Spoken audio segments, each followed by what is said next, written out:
भाजप नेते गोपीचंद पडळकर यांनी रोहित पवार यांच्यावर थेट निशाणा साधलाय.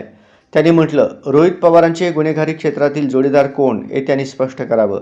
या वक्तव्यामुळे राजकीय वर्तुळात खळबळ उडाली आहे. पडळकर यांनी विरोधकांच्या पार्श्वभूमीवर आरोप करून त्यांच्या सहभागाबाबत स्पष्टता मागितली आहे.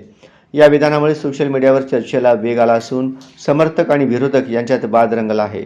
राजकीय नेत्यांचे हे आरोप प्रतिआरोप महाराष्ट्रातील राजकारणात पुन्हा ताप लावणारे ठरत आहे. गायवळ कोण होता? ह्या रोहित पवारचा.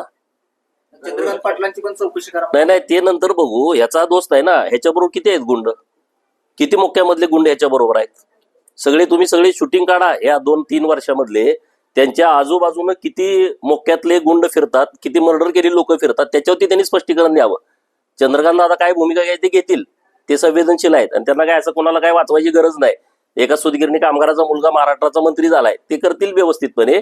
पण तुम्ही जे लोकांना सजेस्ट करताय त्यापेक्षा तुमचे हे सगळे गुन्हेगारी क्षेत्रातले नेमके जोडीदार कोण आहेत